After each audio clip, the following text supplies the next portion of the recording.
Assalamualaikum warahmatullahi wabarakatuh. Tabi'um. Alhamdulillahirabbil alamin. Wassalatu wassalamu ala asyrofil anbiya'i wal mursalin wa ala alihi wa sahbihi ajma'in. Amma ba'du. Allahumma bishrah li sadri wa yassir li amri wa hlul 'uqdatam min lisani yafqahu qawli. Yang kami hormati para SD di Madani, Pak Taban SPD. Yang kami hormati Ibu Fitriawati SPD selaku pengajar praktek calon guru penggerak angkatan 11. Yang kami hormati Bapak Periadi SPD calon guru penggerak angkatan 11, beserta Bapak dan Ibu guru, beserta staf dan karyawan SD Madani yang dirahmati oleh Allah Subhanahu wa taala. Baiklah, saya selaku pembawa acara akan membacakan rancangan acara kita pada siang menjelang sore hari ini. Acara yang pertama yaitu pembukaan. Marilah kita buka dan mengharap ridho dari Allah Subhanahu wa taala acara kita pada siang hari ini dengan membaca lafal al-basmalah. Bismillahirrahmanirrahim. Acara selanjutnya yaitu tilawatul Quran yang akan dibacakan oleh Ibu Husna SPD. Pada beliau kami persilakan.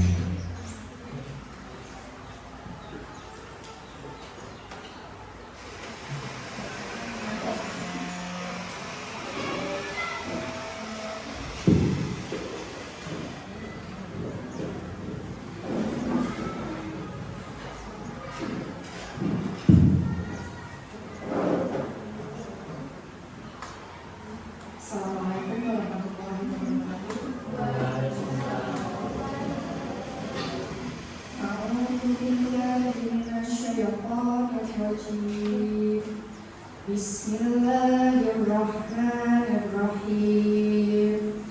Alhamdulillahilladzi khalaqas samawati wal arda wa ja'ala adh-dhulumati wan nur. Summal ladzina kafaru bi rabbihim ya'dilun. Huwallazi khalaqakum min tinin summa qada ajal wa ajalun musamman indahu summa antum tamtarun. Wallahu fis samawati wa fil ardh ya'lamu sirrakum wa jahrakum wa ya'lamu ma taksibun wa ma ta'tihim min ayatin min ayati rabbihim illa kanu anha mu'ridin. Faqad kadzabu bil haqqi lamma ja'ahum fasawfa ya'tihim anba'u ma kanu bihi yastahzi'un. Shadaqallahul adzim. Assalamualaikum warahmatullahi wabarakatuh. Shadaqallahul adzim wa shadaqan nabiyul karim. Mudah-mudahan kita semua yang mendengar dan khususnya yang membacakan mendapatkan syafaat di yaumul qiyamah nanti. Amin ya rabbal alamin. Dengan adanya membaca Al-Quran tersebut menjadikan kita orang yang lebih bersyukur dan selalu meneladani Nabi besar kita Nabi Muhammad sallallahu alaihi wasallam. Bapak Ibu yang dirahmati Allah Subhanahu wa taala, acara selanjutnya yaitu sambutan yang pertama akan disampaikan oleh Bapak Kepala Sekolah SD ITN Madani Tulang Bawang Barat. Pada Bapak Taban SPD kami persilakan.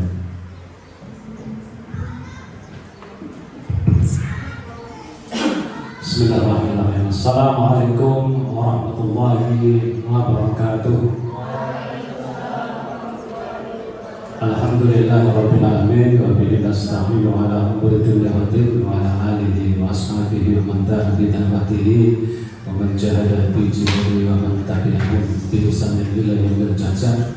Allahumma la sahla illa ma ja'altahu sahlan wa anta taj'alul hazana kasita sahla. Tapi pun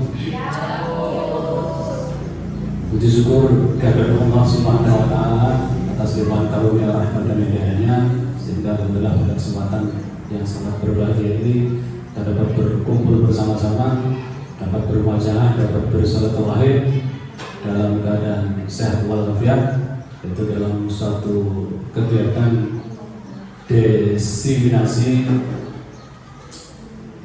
budaya positif dari calon guru penggerak nasional yang insya Allah nanti akan disampaikan oleh beliau Bapak Ferry Hadi.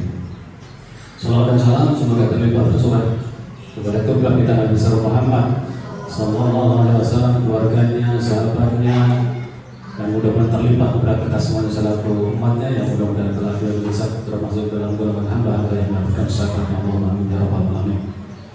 Bapak Ibu Dewan Guru dan seluruh tenaga pendidikan SD Islam Padu Madani Tulang Bapak yang dirahmati oleh Allah Subhanahu wa taala. Tentu kita perlu bersyukur karena pada kesempatan tahun ini ada satu lagi guru kita yang alhamdulillah ikut dalam satu program nasional, program kementerian, yaitu guru penggerak nasional. Ini sudah yang kedua kalinya berarti ya. Pak Ferry sudah angkatan yang ke-11 dan beberapa tahun yang lalu ada guru kita juga yaitu Pak Ahmad Rosidi. Mudah-mudahan ke depan walaupun mungkin nanti berbayar Bapak Ibu mandiri maksudnya, diupayakan untuk bisa ikut karena ini bisa ya mengupgrade diri kita, menambah pengalaman-pengalaman, berbagi informasi dan ilmu dari banyak teman-teman kita di belahan daerah yang lain yang juga ikut membersamai kita untuk bisa sharing pengalaman, bisa saling berbagi untuk lebih memajukan dunia pendidikan. Saya kira setiap daerah punya karakter ataupun punya gagasan masing-masing, sehingga itu dibutuhkan kreativitas dan kita juga masing-masing. Ada guru olahraga yang punya kreativitas menghidupkan kembali budaya lama yang itu sebetulnya masuk kategori pola hidup sehat ya. Maksudnya gerakan-gerakan yang mengandung gerakan-gerakan yang sangat bisa dimaknai dan sangat-sangat praktis. Itu bisa dilakukan tanpa harus menjadikan sarana prasarana yang canggih. Hanya cukup dengan kemauan saja semuanya bisa terlaksana dengan mudah dan hasilnya juga lebih baik. Yang penting kreativitas dari diri kita munculkan sehingga kemudian disesuaikan dengan situasi dan kondisi, kemudian bekerja sama dengan sesama teman guru itu menjadi sebuah keniscayaan.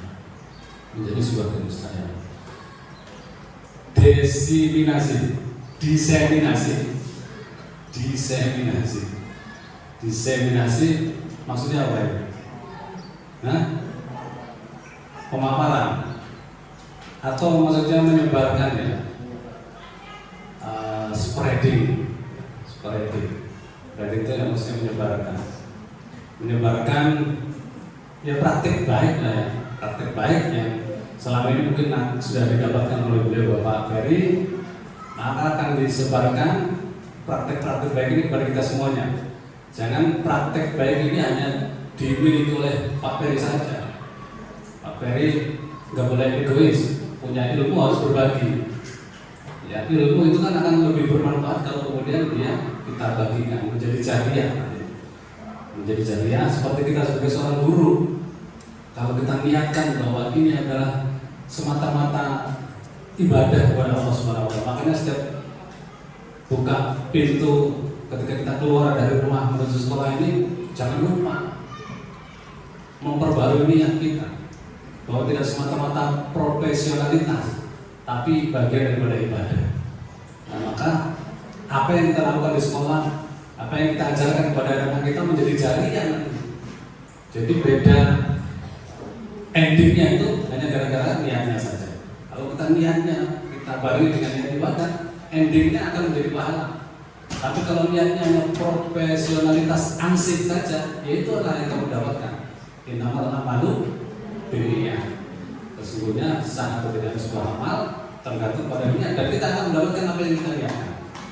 Kalau kita niatkan ibadah, maka kita akan mendapatkan itu.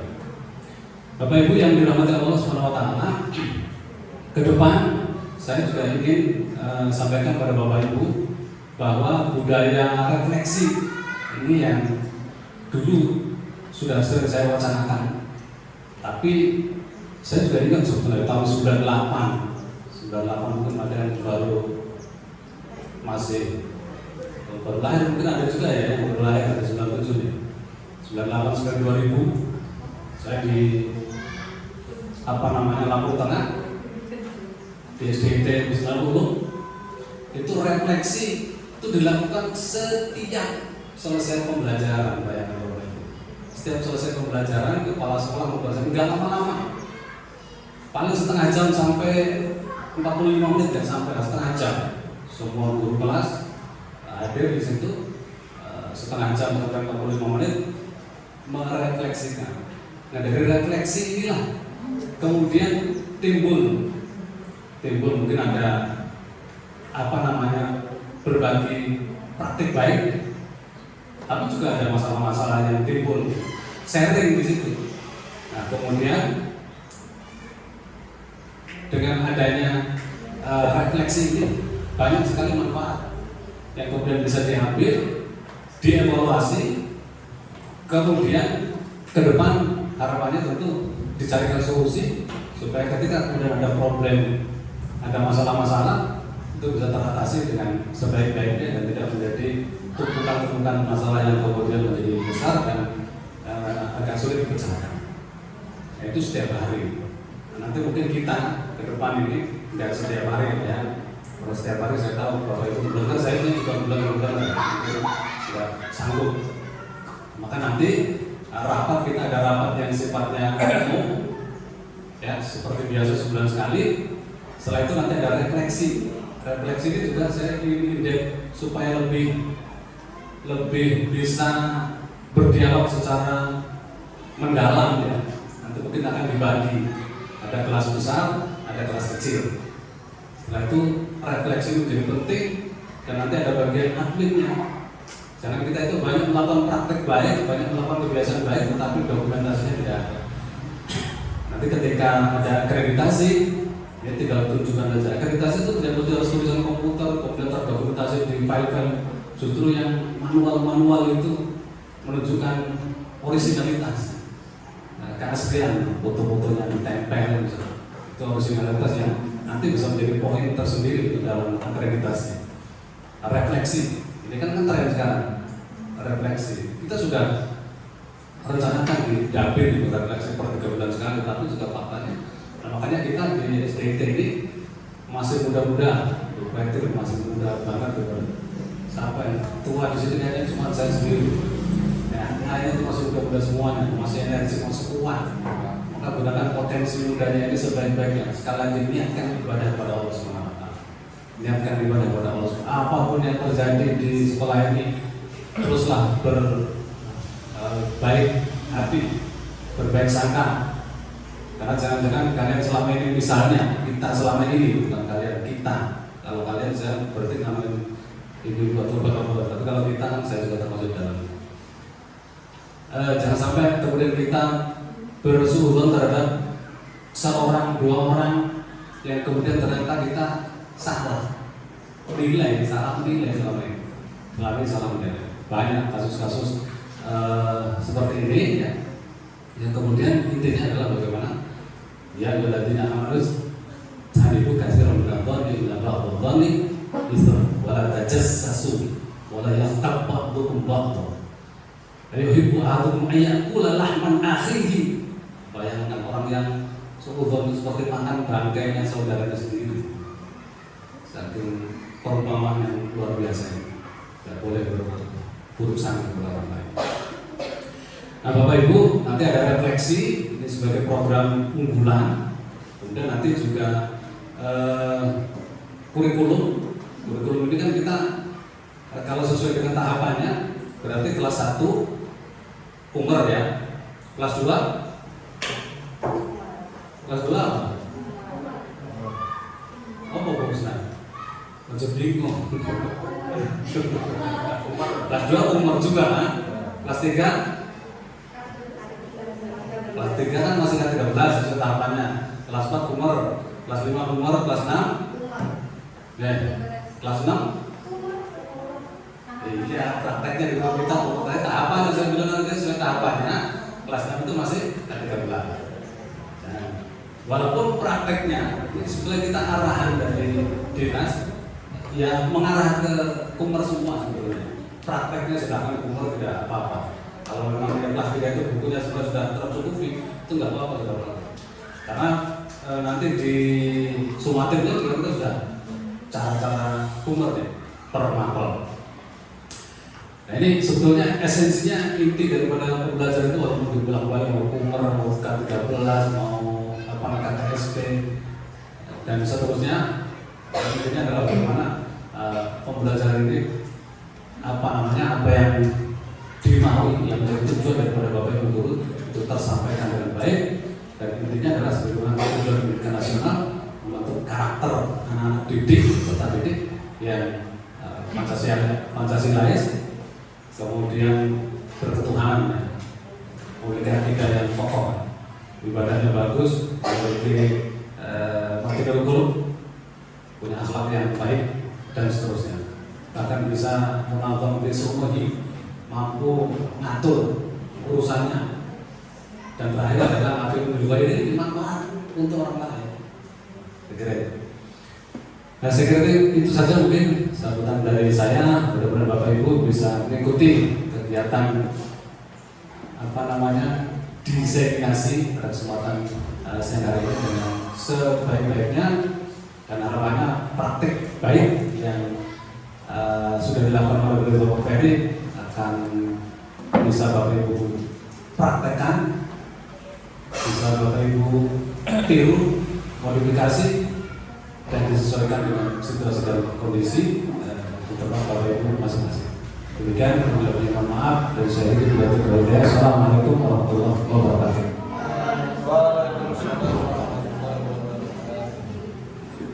Diucapkan terima kasih kepada Bapak Tabak yang telah menyampaikan sambutan. Mudah-mudahan dapat kita laksanakan dalam kehidupan kita sehari-hari. Acara selanjutnya yaitu acara inti kita pada siang hari ini, yaitu diseminasi budaya positif, diskusi dan dilanjutkan pemaparan visi dan misi sekolah yang akan disampaikan oleh Bapak Feryadi, SPD selaku calon guru penggerak nasional Angkatan 11. Kepada Bapak Feryadi kami persilakan. Ya, terima kasih teman-teman sudah meluangkan waktunya.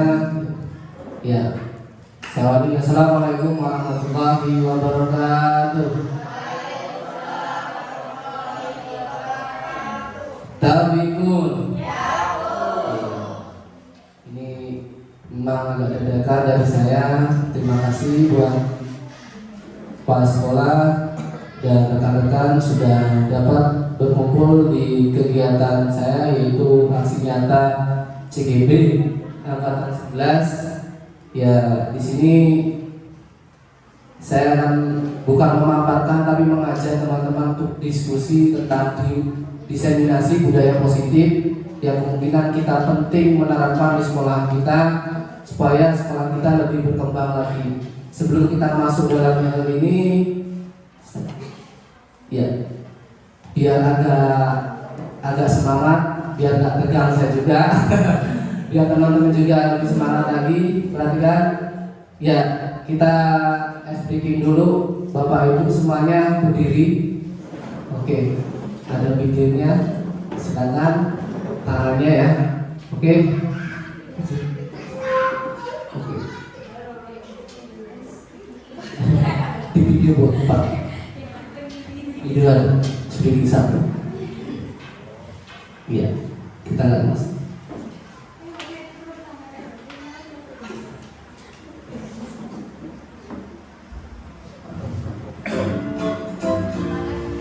Ini ibu yang maju.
Wah, semangat sekali Ibu. Ya. Oke. Slide berikutnya, Pak. Iya, di sini saya mau bertanya dengan Bapak Ibu. Pertanyaannya meluas ya. Bapak Ibu gambarkan satu benda yang mencerminkan Bapak Ibu.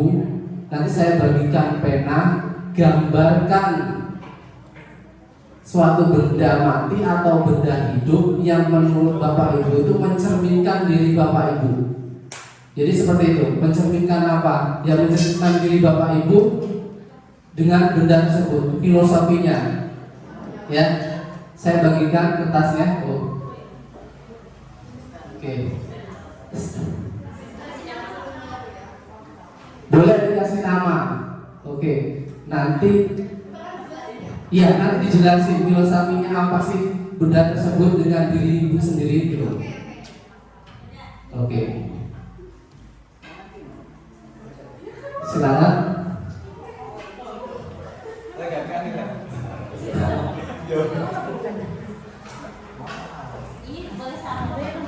Satu saja Bu. Mau dua?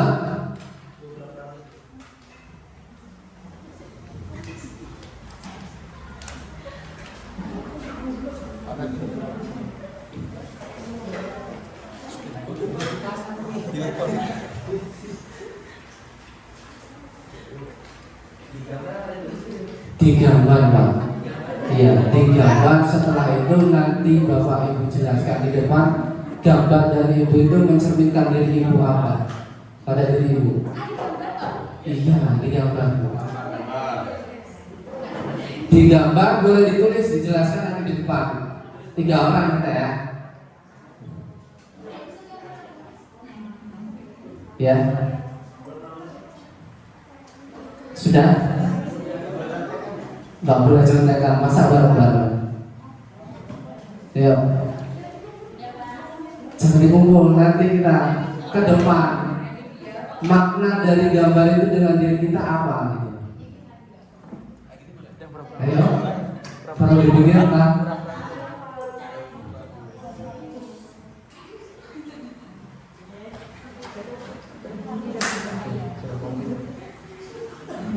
Sudah?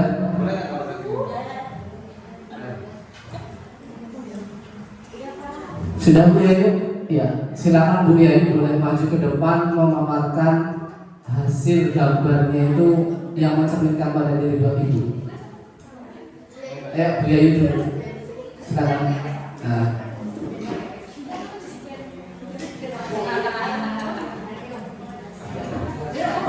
Gambarnya. Assalamualaikum warahmatullahi wabarakatuh. Waalaikumsalam warahmatullahi wabarakatuh. Ya, saya mau menjelaskan gambar yang sudah saya gambar. Jadi, saya menggambar pohon pisang. Karena kalau menurut saya pohon pisang itu salah satu tanaman yang bermanfaat. Dari buahnya, dari batangnya ya, kemudian dari daunnya, semuanya itu bermanfaat. Gitu. Cukup, insyaallah.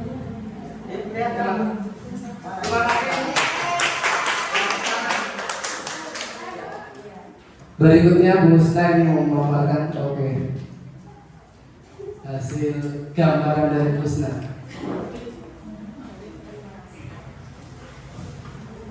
Baik, Bapak Ibu guru, di sini saya menggambar apa yang ada di depan saya, yaitu botol air mineral ya, Clarissa, tapi di sini saya tulis Tripanca. Iya, filosofinya apa? Jadi ketika air mineral ini penuh, itu seperti saya berangkat sekolah dengan energi yang masih kuat, dengan masih semangat untuk mengajar. Tapi ketika air ini kita minum itu kan akan berkurang. Dengan sama seperti ketika saya mengajar, memberikan materi di kelas, naik turun tangga, itu energi saya berkurang. Ya, mungkin itu saja yang dapat saya sampaikan. Kurang lebihnya saya minta maaf. Terima kasih. Tepuk tangan. Dari ibu-ibunya sudah dua, sekarang dari bapak-bapaknya. Pak Rasid? Ya, dari Pak Rasid. Apa-apa Pak? Mewakili. Baik, terima kasih Pak Ferdi atas waktunya. Assalamualaikum warahmatullahi wabarakatuh. Waalaikumsalam warahmatullahi wabarakatuh. Jadi di sini saya menggambarkan, coba tebak apa ini Bapak Ibu? Betul sekali. Jadi di sini saya menggambarkan hujan.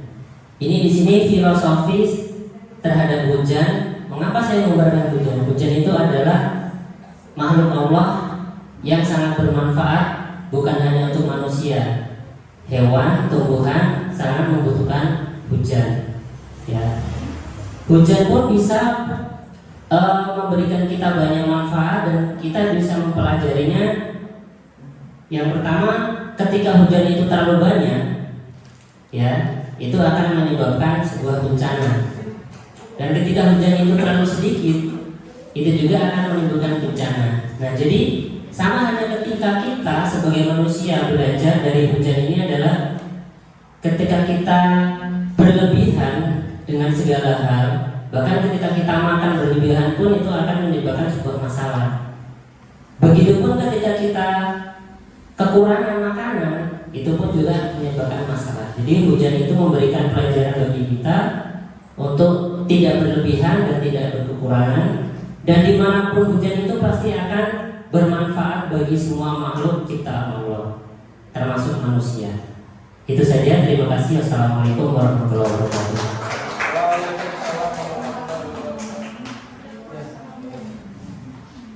Cukup bagus sekali Bapak Ibu. Ya, itu filosofi kita masing-masing. Kita punya sendiri filosofinya tentang kehidupan kita di pendidikan.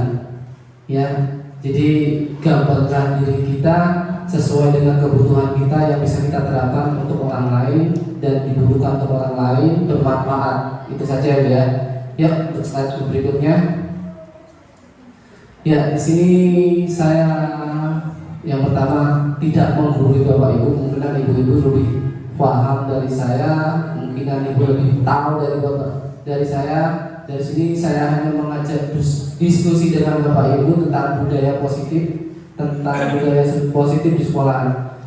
Apa itu budaya positif? Suatu kebiasaan yang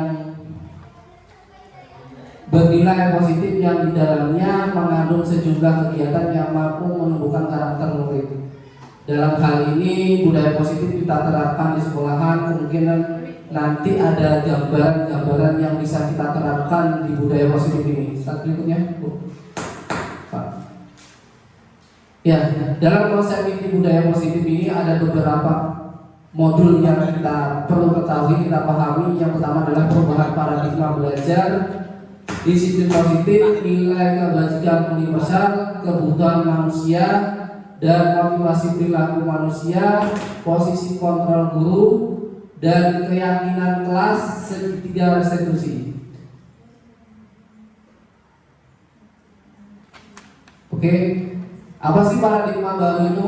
Paradigma baru adalah merupakan pembelajaran berdiferensi, pembelajaran yang berpusat pada peserta didik sehingga peserta didik belajar sesuai dengan kebutuhannya berdasarkan tahap perkembangan sesuai dengan teori psikologi modern untuk mewujudkan profil pelajar Pancasila.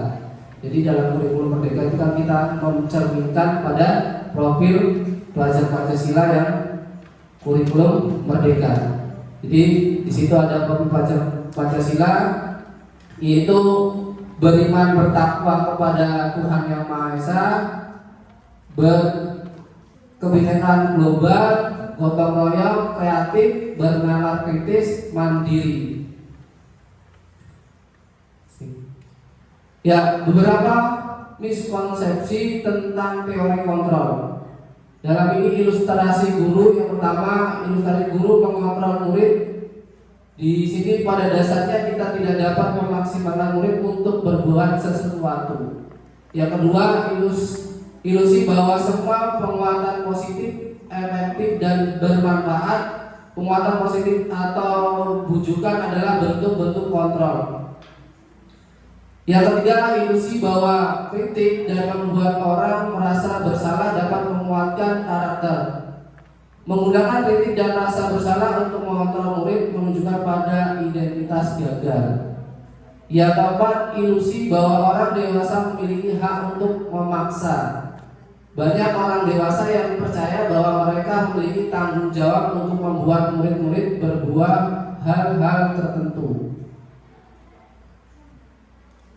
Perubahan paradigma stimulus, respon, teori kontrol, teori pilihan. Di sini ada dua teori, yaitu stimulus respon dan teori kontrol pilihan. Yang mencerminkan pada diri kita, yaitu kita mencoba merubah orang agar, yang pertama adalah stimulus respon. Kita mencoba mengubah orang agar berpandangan sama dengan kita. Perilaku buruk dilihat sebagai sesuatu kesalahan. Orang lain bisa mengontrol saya bisa mengontrol orang lain. Pemaksaan pada saat bujukan gagal. Model perilaku menang kalah. Yang berikutnya adalah teori kontrol pilihan. Kita berusaha memahami pandangan orang lain tentang dunia. Semua perilaku memiliki tujuan.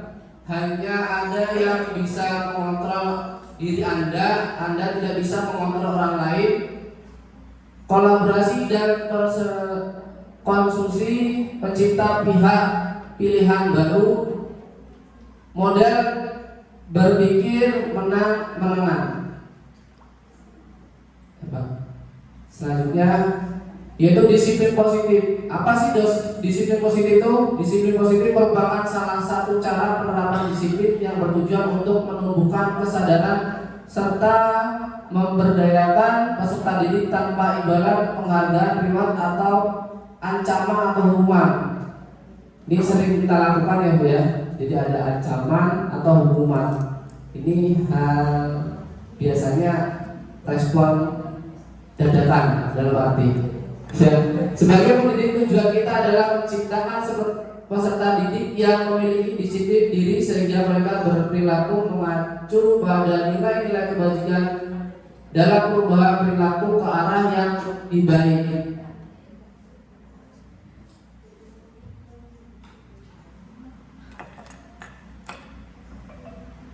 Nilai-nilai kebijakan universal. Nilai ini kebajikan adalah sifat-sifat positif manusia yang merupakan tujuan dunia yang ingin dicapai setiap individu. Nilai-nilai tersebut bersifat universal dan lintas bahasa, suku, bangsa, agama maupun latar belakang. Setiap perilaku perbuatan memiliki suatu tujuan. Ini adalah prinsip dari Dr. William Jackson pada teori kontrol. Dengan mengaitkan nilai kebajikan yang diyakini seseorang, maka motivasi intrinsik akan terbangun sehingga mengarahkan motivasi dari dalam untuk dapat mencapai tujuan.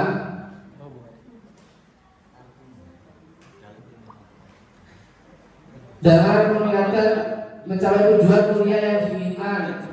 Ini dari Diana Gosen. Nilai-nilai kebajikan yang dicapai oleh setiap anak Indonesia kita kenal dengan profil pelajar Pancasila, yaitu beriman bertakwa kepada Tuhan Yang Maha Esa dan berakhlak mulia, bergotong royong, berpendidikan global, mandiri, kreatif dan bernalar kritis. Ya, berikutnya kita lanjut ke materi selanjutnya, yaitu kebutuhan dasar manusia. Dalam hal ini kebutuhan dasar manusia adalah segala sesuatu yang kita lakukan untuk mendapatkan apa yang kita inginkan. Seluruh tindakan yang kita lakukan memiliki tujuan tertentu dan semua usaha terbaik yang kita lakukan adalah dalam rangka agar kebutuhan dasar kita terpenuhi dengan baik. Ini kebutuhan dasar manusia. Jadi ada kebutuhan dasar manusia apa saja sih Bu? Ada yang tahu? Makan, sandang, pangan, makan. Nah, selanjutnya Pak. Iya, di sini ada 5 kebutuhan dasar manusia. Yang pertama adalah bertahan. Di sana ada makanan, pakaian, tempat tinggal, keamanan, kesehatan. Itu masuk dalam bertahan hidup. Yang berikutnya adalah kasih sayang yang terasa diterima. Wah, kasih sayang. Jadi kasih sayang di sini adalah rasa diterima, dipedulikan, berbagai bersama, menjadi bagian dalam kelompok. Ya, ini kelompoknya. Ya, kasih sayang sesama kawan bisa. Jadi di situ. Yang kedua adalah penguasaan, harga diri, ingin untuk dianggap, memimpin, berprestasi, diakui, didengar. Ini penguasaan.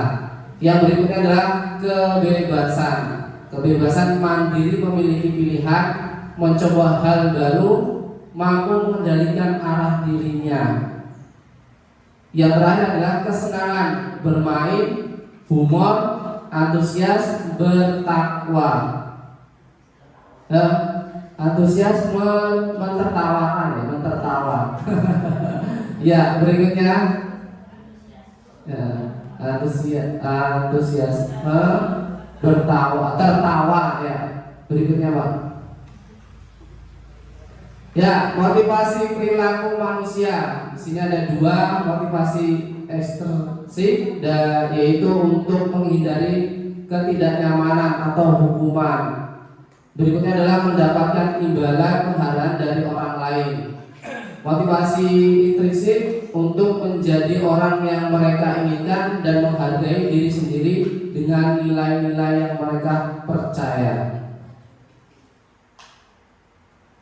Berikutnya adalah hukuman. Hukuman terdiri ya, ciri dari hukuman tersebut adalah tidak terencana, tiba-tiba. Murid tidak tahu apa yang akan terjadi, dilibatkan. Yang berikutnya bersifat satu arah, berupa hukuman fisik, psikis, konsekuensi, terencana, tersepakati sesuai dengan peraturan. Murid tetap dibuat tidak nyaman, sikap guru yang selalu monitoring. Restitusi, proses penciptaan kondisi bagi murid untuk memperbaiki kesalahan, proses kolaborasi yang mengajarkan murid untuk mencari solusi sendiri. Dalam hal ini, kira-kira yang ibu terapkan di sekolah kita seperti apa? Ada hukuman, konsekuensi, restitusi. Dalam hal nilai tersebut, pasti semuanya pernah merasakan hukuman, konsekuensi ya. Nah, dalam hal ini dalam budaya positif ini kita terapkan restitusi, proses penciptaan kondisi bagi murid untuk memperbaiki kesalahan, proses kolaborasi yang mengajarkan murid untuk mencari solusi dirinya ketika murid itu mempunyai masalah atau dalam kondisi di kelas yang tidak memungkinkan karena murid dapat masalah ya, yang pasti. Ya, Pak. Perbedaan hukuman dan konsekuensi. Di sini konsekuensi dan hukuman ada bedanya. Hukuman suatu yang menyakitkan harus terjadi jika murid ini berlaku pada murid ya. Hukuman sesuatu yang menyakitkan harus terjadi, suatu harus terjadi untuk konsekuensi. Membuat anak sakit fisik maupun hati untuk jangka waktu lama. Membuat anak merasa tidak nyaman dalam jangka waktu pendek untuk konsekuensi. Anak membenci kedisiplinan, anak menghargai disiplin. Ini perbedaannya ya Bu. Mendorong anak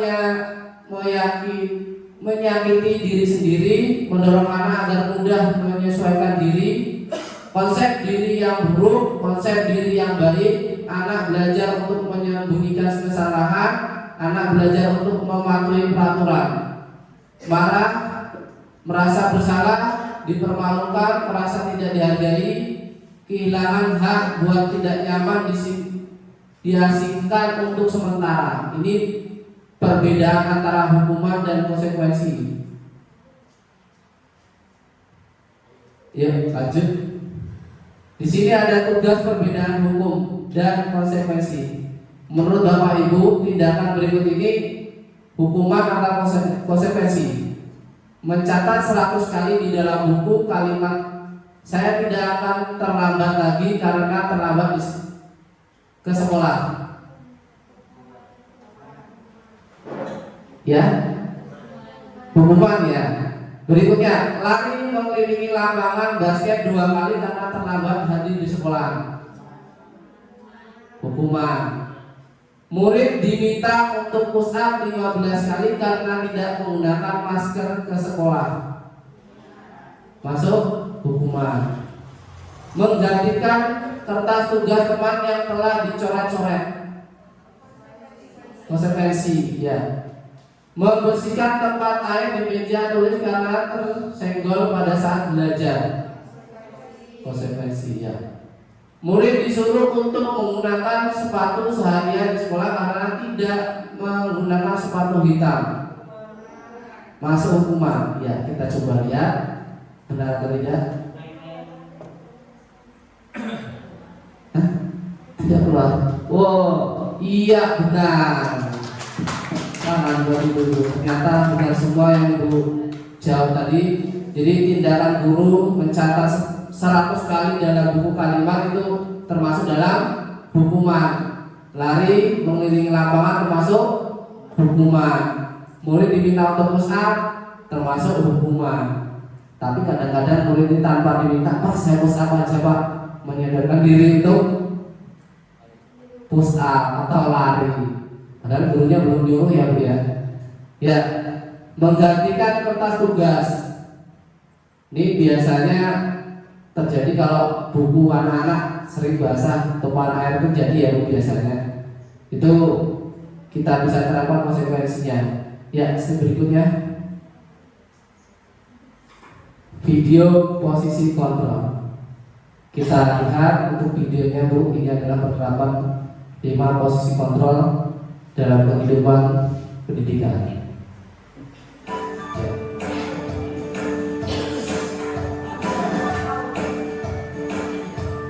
Silakan menonton dan merefleksikannya.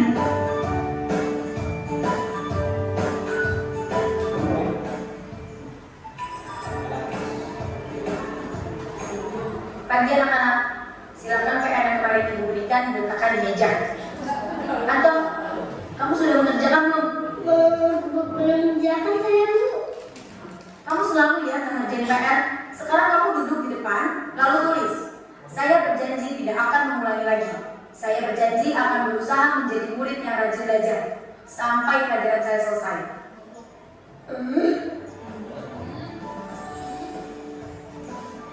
Pagi anak-anak, hari ini ada tugas ya.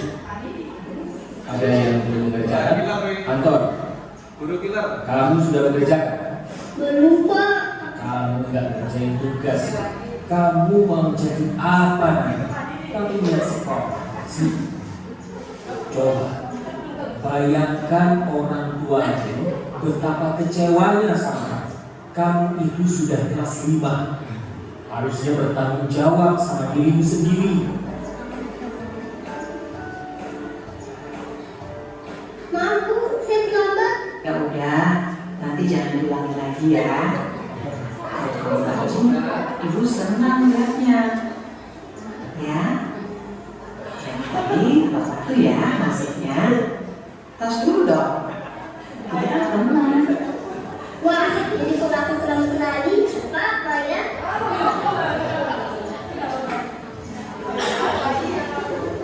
Kamu kok nggak pakai baju olahraga? Bapak catat, kamu sudah 3 kali loh gak ikut olahraga bulan ini. Iya Pak, 3 kali berarti saya dapat sanksi Pak.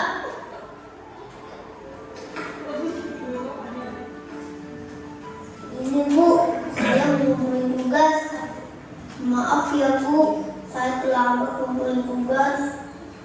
Kenapa kamu terlambat mengumpulkan tugas? Iya Bu, saya kalau sore bantu ibu jaga warung. Kira-kira nih, apa yang bisa kamu perbaiki supaya kamu bisa mengerjakan tugas tepat waktu? Coba, kapan biasanya kamu membantu ibu jualan? Ya benar sampai di mana-mana, Bu. Bagaimana kalau kamu membuat jadwal? Kapan kamu akan mengerjakan tugas? Oh gitu ya, Bu. Ya, coba deh, Bu. Terima kasih, Bu.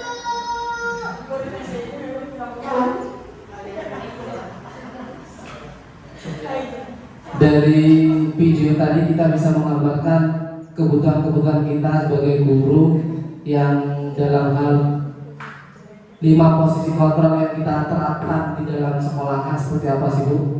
Dari kelima video tadi, kira-kira ada yang sudah mencontohkan dari video itu belum? Sudah pernah melakukannya dari kelima tersebut? Pernah ya Bu ya? Nah, lanjut. Nah, dalam hal ini 5 posisi kontrol guru yang pertama tadi adalah penghukum. Jadi bahasa yang dikeluarkan dalam kata penghukum itu adalah patuhi aturan saya atau awas, kamu selalu saja salah, selalu selalu yang terakhir selesai. Ini bahasa kata-kata yang dikeluarkan untuk posisi kontrol penghukum. Yang berikutnya adalah membuat merasa bersalah. Bahasa yang digunakan oleh guru biasanya adalah ibu sangat kecewa sekali dengan kamu. Berapa kali kamu harus memberitahu kamu, ya, Bapak? Berapa kali Bapak harus memberitahu kamu, ya? Gimana coba kalau orang tuamu tahu kamu berbuat begini? Ini posisi kontrol membuat merasa bersalah, mengaitkan kedua orang tua. Yang berikutnya adalah teman. Bahasa yang kita gunakan untuk posisi kontrol ini adalah ayo bantulah demi Bapak. Ayo ingat tidak bantu Bapak selama ini. Ayo ingat tidak bantuan Bapak selama ini. Ya sudah, kalau ini tidak apa-apa, nanti Ibu bantu bereskan. Ini bahasanya. Yang berikutnya adalah pemantau. Peraturan apa? Memantau ini peraturannya apa? Apa yang telah kamu lakukan? Sanksi atau konsekuensinya apa? Ini bahasanya. Yang berikutnya adalah manajer. Apa yang kita yakini, kembali ke keyakinan kelas. Apa yang kamu meyakininya? Jika kamu meyakininya, apa kamu bersedia memperbaikinya? Jika kamu perbaiki ini, hal ini menunjukkan apa tentang dirimu? Apa rencana kamu untuk memperbaikinya? Dari posisi kontrol ini menurut ibu-ibu yang bagus untuk meningkatkan budaya positif anak-anak yang mana Bu kira-kira? Ada enggak?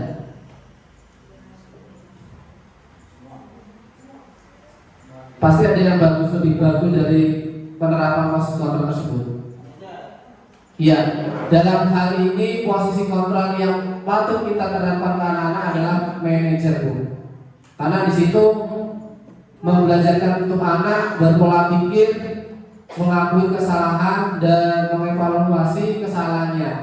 Jadi menuntut anak tersebut untuk melakukan mengembangkan pola pikir anak tersebut. Jadi memang fungsi 5 kontrol ini pasti diterapkan pada kita. Yang pasti posisi kontrol ini semuanya sudah mengalami. Tapi dalam hal ini untuk pengembangan budaya positif tersebut adalah posisi kontrol manajer lah yang paling utama kita terapkan. Dan ini juga sudah saya terapkan kemarin. Saya coba di kelas 5 itu ada anak yang tidak mengerjakan PR. Dari situ saya mulai diwala orang tuanya. Saya tanya ke dia, kenapa kamu tidak mengerjakan? Alasannya, lupa Pak. Biasanya saya kalau dalam menyiapkan buku itu orang tua saya Pak. Saya tunjuk. Saya tanya alasannya kenapa? Ya ibu saya yang lupa Pak naruhnya. Nah, kok lupa? Ini tanggung jawab siapa? Tanggung jawab ibu apa anak? Kata saya situ. Setelah saya terapkan seperti itu, ternyata dia mulai berpikir bahwasanya akan memperbaiki kesalahannya. Setelah itu saya ada timbal balik dari wali murid. Ternyata, iya Pak, terima kasih atas bimbingannya. Anak saya kemarin sudah cerita, insya Allah minggu depan tugas akan dikumpulkan Pak. Ya seperti itu respon dari orang tua. Mungkin ini perlu komitmen buat kita untuk menjadikan diri kita untuk menjadi memilih posisi kontrol manager. Ya berikutnya Pak. Yang berikutnya keyakinan kelas. Mengapa keyakinan kelas? Mengapa bukan peraturan kelas? Keyakinan itu kan yang diyakini secara bersama. Kira-kira di sekolah kita ini sudah ada keyakinan belum Bu? Kalau saya sendiri sering memberikan peraturan, tapi peraturannya secara bersama. Kalau keyakinan ini dilibatkan ke anak-anak. Kalau dalam hal ini peraturan biasanya guru yang memberikan, anak-anak yang menyetujui.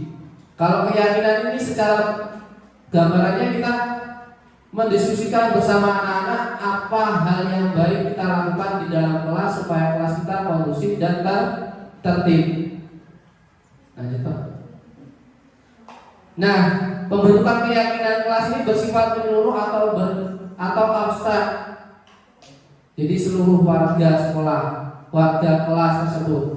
Yang berikutnya adalah berupa pertanyaan universal yang bersifat umum dan berlaku menyeluruh. Berikutnya dibuat dalam pertanyaan positif sedikit agar mudah diingat, sesuai dengan kondisi kelas dan sekolah sehingga mudah diterapkan.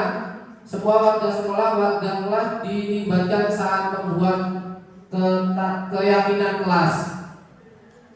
Nah, dalam hal ini selama ini kita di sekolah belum, mungkin ada beberapa guru sudah menerapkan budaya keyakinan kelas, sudah memaparkan keyakinan kelas. Iya nggak Bu? Nah, pertanyaan saya berikutnya, kita sepakati gimana kesepakatan sekelas yang bisa menyesuaikan dengan kondisi sekolah kita, lingkungan kelas, kondisi kelas. Kira-kira bisa nggak Bu? Selama ini kita belum pernah menyepakati kesepakatan kelas secara bersama. Mungkin ada beberapa guru yang sudah menerapkan, namun yang lainnya kadang-kala belum komitmen. Kalau ini bisa diterapkan, kira-kira keyakinan kelas yang seperti apa yang Bapak Ibu inginkan? Kita tulis di sana. Saya akan bagikan slip. Nanti masing-masing ibu-ibu bisa menuliskan keyakinan kelas yang ingin diinginkan di kelas ibu masing-masing. 2. Ya saya bagikan. Ya Bu ya.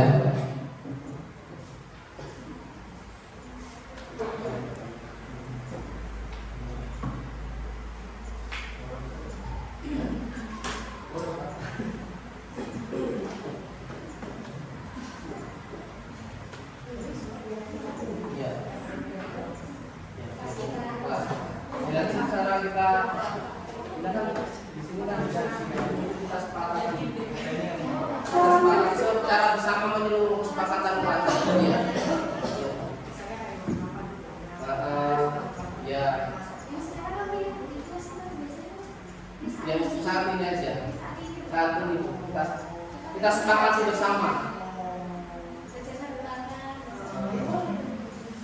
Bisa terapkan.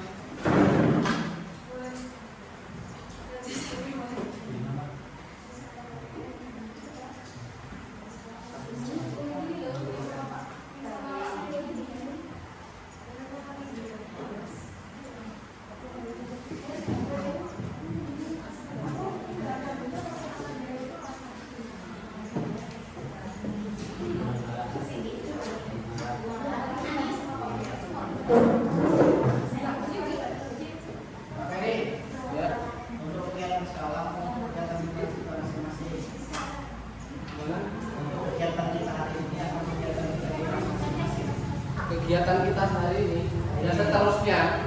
Kalau kita yakini bersama berarti kita harus menerapkan semuanya.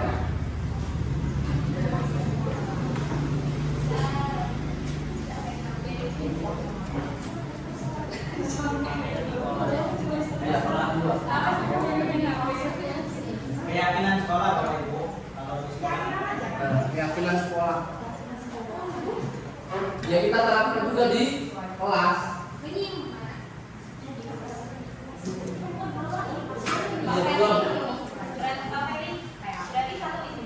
Iya. Buat dua keyakinan, iya. Makanya beda. Pink.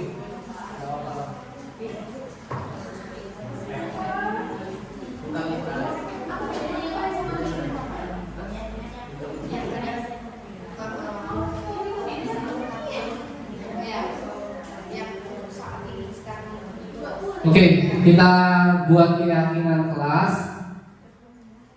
atau keyakinan sekolahan yang nanti kita paparkan ke anak-anak.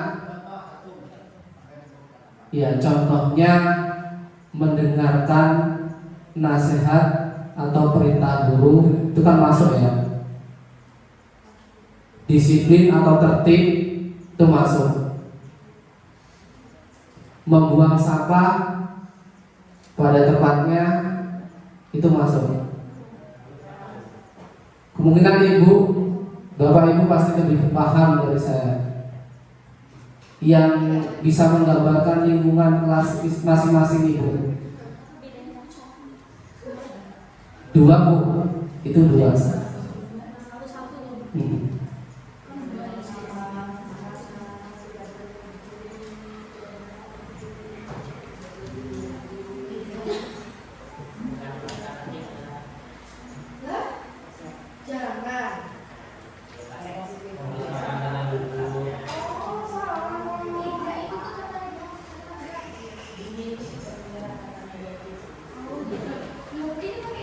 Iya, tidak menggunakan kata relatif.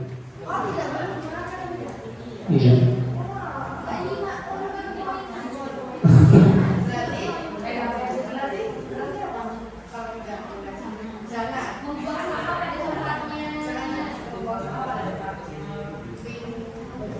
Mengikuti peraturan.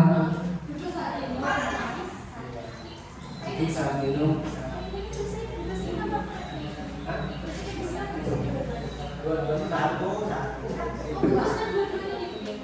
Ya kan kita fokus.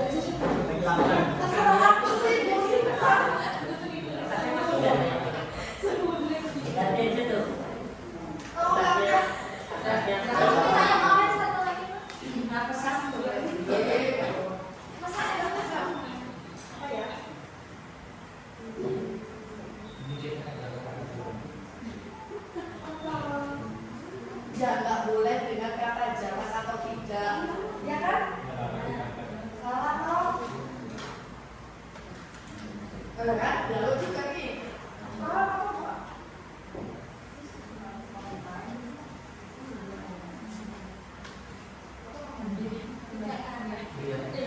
Nggak boleh kasih hati.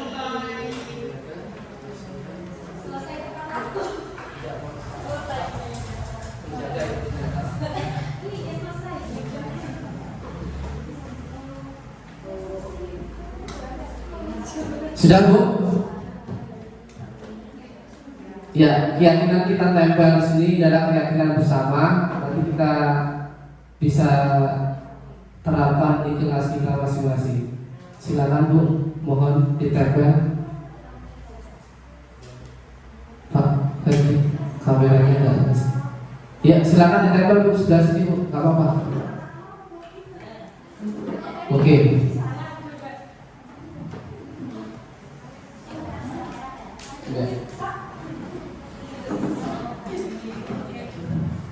Iya. Kebalik biasanya.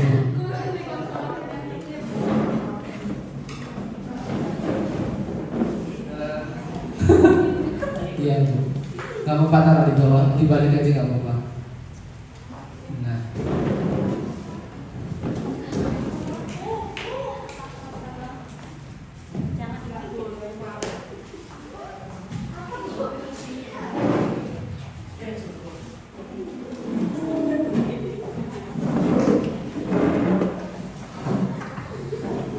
Iya. Sudah.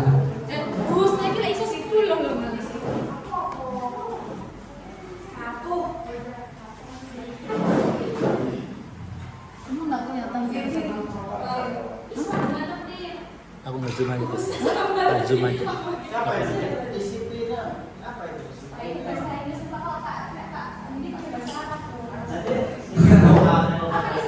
On time, tepat waktu.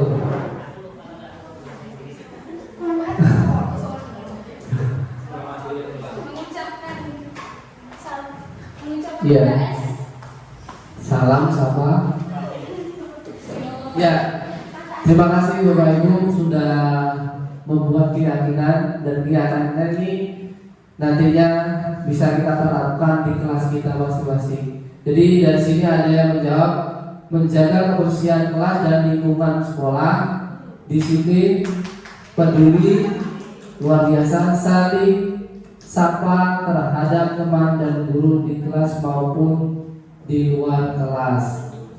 Berikutnya adalah saat belajar di kelas memperhatikan guru. Ini biasanya anak-anak banyak yang ngobrol. Mendengarkan penjelasan Bapak Ibu guru, mentaati dan mengikuti peraturan sekolah, disiplin. Luas ya, bisa disiplin waktu, tambah lagi sabar. Iya, ya kuncinya sabar dan tabah. Ya, itu tadi ya, terima kasih. Ini nanti bisa saya kumpulkan, kita sepakati bersama untuk bisa kita terapkan di kelasnya atau di kelas kita masing-masing. Kalau saya kelasnya banyak, kalau ibu-ibu kelasnya cuma satu. Untuk mapel kayaknya banyak kelas. Jadi mapel ini menyeluruh dari Bapak Ibu. Ya, berikutnya Pak.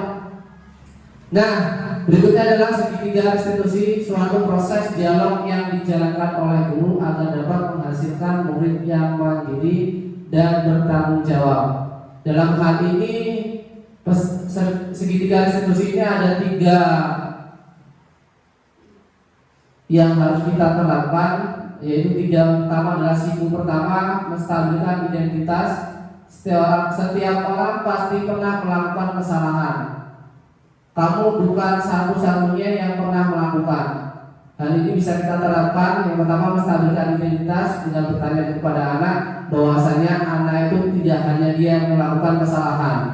Berikutnya adalah memvalidasi tindakan yang salah. Ketika anak sudah berbuat salah, maka kita tindakan validasi, yaitu kamu tentu punya alasan mengapa melakukan hal tersebut.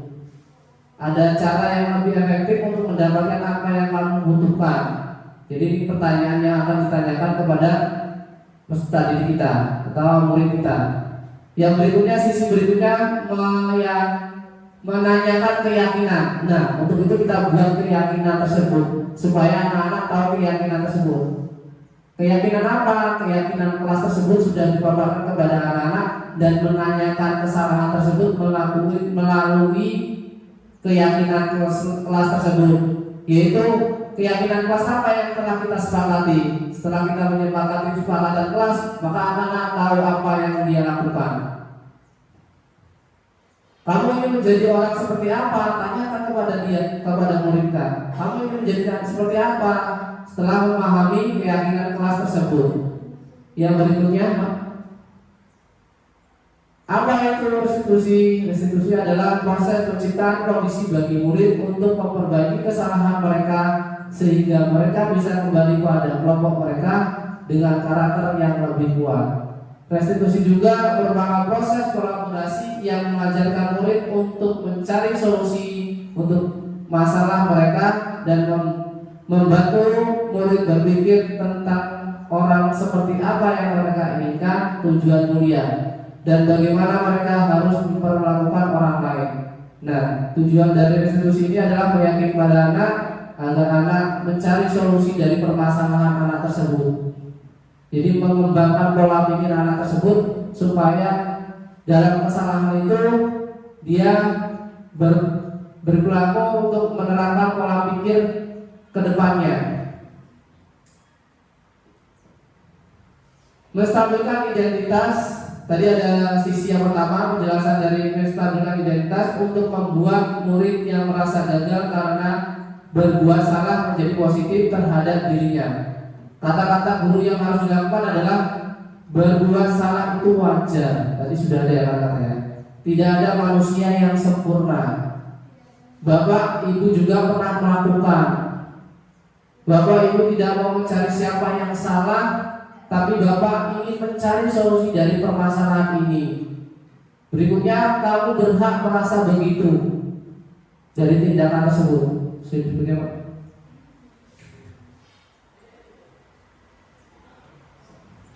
Validasi. Dari situ berikutnya adalah validasi kebutuhan. Untuk membentuk murid mengenali kebutuhan dasar yang ingin dipenuhi ketika melakukan kesalahan itu, maka peran guru, kata-kata guru yang harus perlu diucapkan yaitu kamu pasti punya alasan mengapa kamu melakukan hal tersebut. Padahal kamu bisa melakukan yang lebih buruk dari ini. Kamu tentu bangga karena telah melindungi sesuatu yang penting buatmu. Yang berikut kamu melakukan karena mempertahankan sesuatu yang penting bagimu. Ya. Berikutnya itu menanyakan keyakinan. Murid melihat kesalahan dihubungkan dengan norma sosial dan nilai-nilai mendasari manusia berinteraksi dengan orang lain. Kata-kata yang digunakan yaitu apa keyakinan kelas. Maka kita bentuk keyakinan kelas. Nilai-nilai apa yang telah disepakati bersama? Seperti apa gambaran sebuah kelas yang ideal menurut kamu? Kamu ingin menjadi yang seperti apa? Nah, seperti itu. Jadi menerapkan keyakinan-keyakinan. Berikut contoh video segitiga restitusi tentang peran guru sebagai manajer.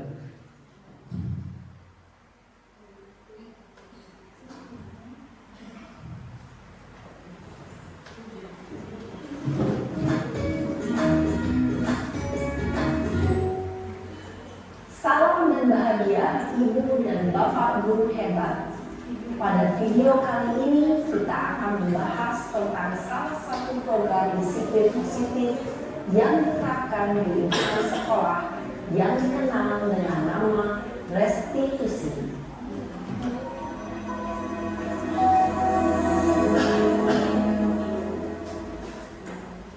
Restitusi dikembangkan oleh pakar pendidikan Diane Dawson berlandaskan pada teori kontrol Dr. William Gleason.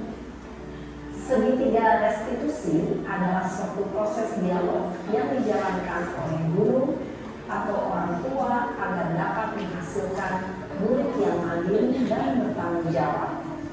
Pada saat guru di posisi manajer, aspek yang dikembangkan pada murid adalah motivasi intrinsik, sehingga penanaman nilai-nilai kebajikan dapat tumbuh dan berkembang menjadi suatu kebiasaan positif yang akhirnya membentuk karakter diri. Proses dialog ini terdiri dari 3 langkah yang digambarkan pada ketiga sisi pada segitiga restitusi. Sisi pertama adalah menstabilkan identitas. Sisi yang kedua adalah validasi tindakan yang salah. Dan sisi yang ketiga adalah menanyakan keyakinan. Ibu dan Bapak Ibu, berikut ini akan menunjukkan bagaimana seorang guru berada dalam posisi manajer menggunakan penerapan segitiga restitusi.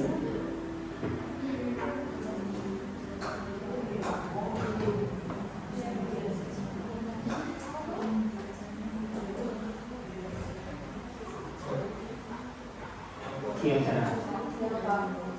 Sudah lama nggak ada salah. Kenapa hari ini ada di sini? Enggak Pak, kesel banget. Masa aku dikatain seperti ini Pak? Ya aku marah lah. Aku balik katain Eka di depan kelas. Kesel banget. Oh begitu. Ya pasti kamu marah dan kesal. Bapak juga akan marah apabila ada yang menuduh Bapak seperti itu. Kemudian pada saat itu kamu mau melakukan apa? Ya saya langsung ngatain Eka lah Pak. Kesel banget. Saya bentak-bentak dia depan teman-teman lain. Oh begitu. Pasti kamu melakukan seperti itu karena suatu alasan tertentu, bukan? Iyalah, Masa saya diam saja, Pak? Ya saya bela diri lah. Masa saya dituduh tukang fitnah? Ya wajar lah. Mempertahankan harga diri itu sesuatu yang penting buat kamu. Untung kamu tidak bertindak lebih gegabah lagi, hanya membentak-bentak. Iya, Pak. Untung saya masih bersabar dan hanya membentak saja. Sudah gemes padahal saya pasti bela diri lah. Ya pasti ya. Tapi kamu memilih untuk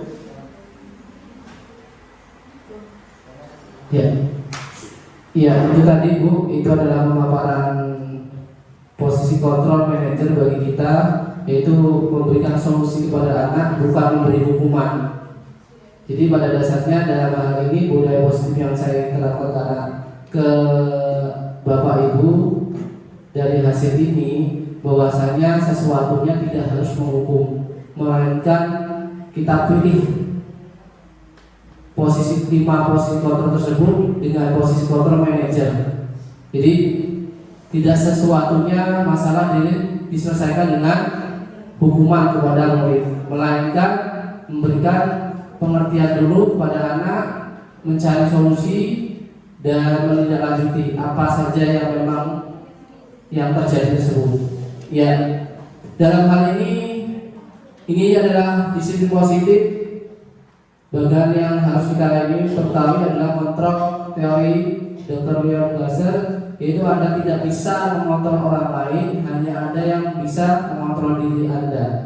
Dalam hal itu maka diri belajar kontrol diri dengan mengendalikan potensi kita agar tercapai tujuan mulia, yaitu bisa menjadi sesuai dengan seseorang yang kita inginkan berdasarkan nilai-nilai yang kita hargai. Dalam hal ini semua pelaku memiliki tujuan, yaitu teori motivasi, yaitu ada motivasi tadi ekstrinsik, yang itu motivasi fisik ya. Tadi kita sudah pelajari modal berpikir menang-menang, kolaborasi dan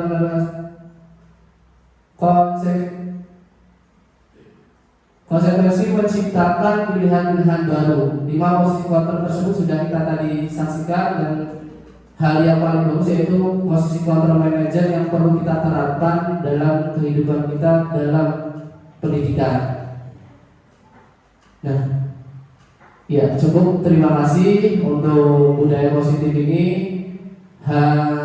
Dari sini kita sudah bisa belajar gambaran kita sebagai seorang pendidik, posisi manajernya yang paling baik kita terapkan untuk pembelajaran yang kita lakukan di pendidikan di sekolahan tersebut. Ya, demikian. Terima kasih.